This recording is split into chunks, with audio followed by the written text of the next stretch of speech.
When you think of Morocco, what comes to mind? Maybe it's the bustling markets, the incredible food, or the stunning desert landscapes.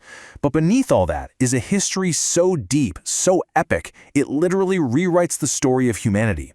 We're talking about a saga of conquest, rebellion, and incredible dynasties that once stretched from Africa all the way to Spain. So, let's dive right in.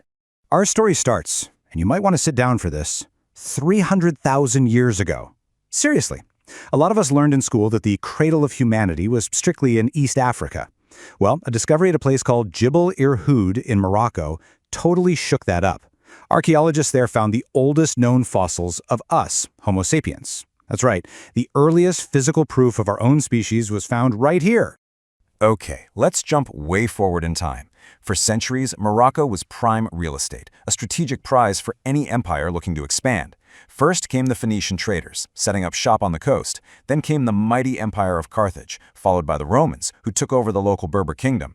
And even after the Vandals came and went, the Byzantine Empire swooped in. It was like a revolving door of ancient superpowers, each one leaving their mark, but none could really hold on for good.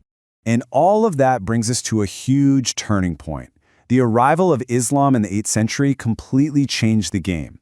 But this time, it wasn't about a new foreign power taking over. Nope. This set the stage for the birth of a truly independent Moroccan state. So at first, Morocco was just a small part of the massive Umayyad Caliphate, an Islamic empire run from all the way over in Damascus. But being ruled by some distant power, that did not sit well with the local Berber tribes. So in 740 CE, they rose up in what's called the Great Berber Revolt.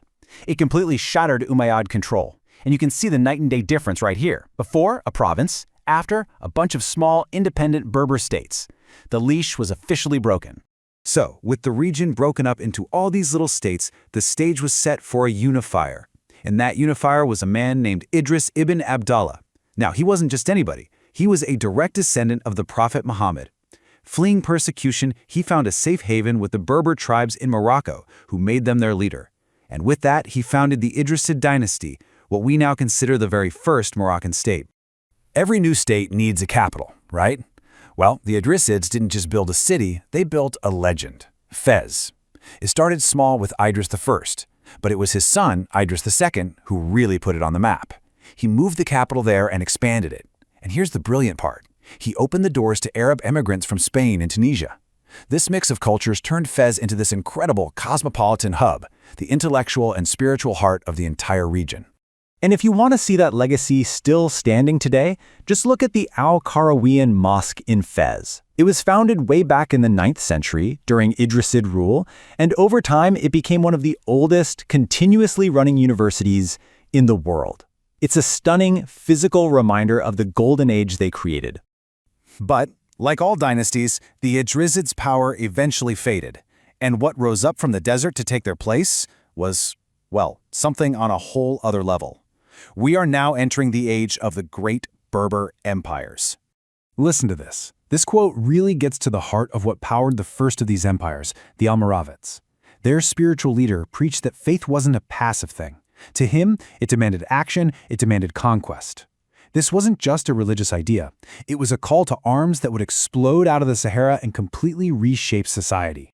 And just look at the result of that ideology. On the left, that's the Almoravid Empire. Pretty big, right? They unified Morocco and then pushed into Spain, or Al-Andalus. But then came the Almohads, who took over from them.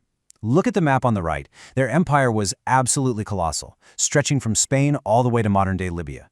This period was, without a doubt, the peak of Moroccan power on the world stage. And they didn't just conquer, they built. I mean, take a look at this incredible structure. This is the famous Giralda Tower in Seville, Spain. It was originally the minaret for the Great Mosque, built by the Almohads back when Seville was one of their major capitals. It's an amazing piece of evidence, carved in stone, of a time when a Moroccan empire was shaping the very look and feel of Europe. You know the saying, though, what goes up must come down. For the Almohads, the beginning of the end came in 1212, at the Battle of Las Navas de Tolosa. A team-up of Christian kingdoms in Spain dealt them a devastating blow.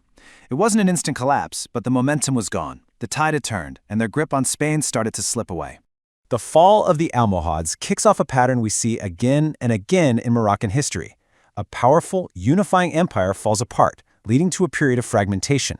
But that's always followed by a period of resilience and renewal. It's this constant cycle, this push and pull between a central government and independent tribes that really defines so much of the country's story. So, who are the next players on the stage? First, the Marinids. They managed to create another golden age centered in Fez, but you guessed it, internal conflicts weakened them over time. They were followed by the Wattasids, who inherited a much weaker state and had to deal with a brand new threat, European powers like Portugal and Spain, building forts right on their coastline. Let's put this into perspective. This map shows the Marinid Empire at its absolute peak, around 1360. I mean, just look at that territory. They controlled a huge swath of North Africa from their capital in Fez and even held land in Spain. They were a serious power to be reckoned with. Okay, now hold that image of a huge unified empire in your head, because just a century or so later, boom, the situation looks completely different. This is what the Wallacids were dealing with. All those red dots on the coast, those are Portuguese fortresses. This map is a perfect illustration of a kingdom that's fracturing under growing pressure from the outside. So the country is fractured. Foreign powers are literally setting up camp on the beaches. Morocco desperately needed a new unifying force. And, as it had so many times before, one rose up, this time from the south, and it brought a powerful new source of authority with it. This kicked off the era of the Sharifian dynasties. So, what does Sharifian mean? It's all about lineage. The rulers of these dynasties claimed to be direct descendants of the Prophet Muhammad, just like the very first Idrisid rulers. That claim gave them an incredible amount of religious and political legitimacy, which was the secret ingredient they needed to unite all the different tribes of Morocco. The first of these dynasties, the Saadians, came onto the scene as a true force of resistance. They didn't just talk, they acted. They captured Marrakesh and made it their capital. They handed a major defeat to the Portuguese, stopping their expansion cold. Then, they kicked out the last of the weak Wattasid rulers and unified the country. And they didn't stop there. They pushed south across the Sahara and conquered the wealthy Songhai Empire. They put Morocco back on the map, big time. So, from the very dawn of our species to the rise and fall of these incredible empires, the history of Morocco is this powerful cycle. It's a story of unity followed by fragmentation and then rebirth. The Saadians managed to re-establish a strong, independent state, and they laid the foundation for the very dynasty that rules Morocco to this day. It just makes you wonder, right? Faced with all the new challenges of the modern world, how will this ancient land continue its amazing story of resilience?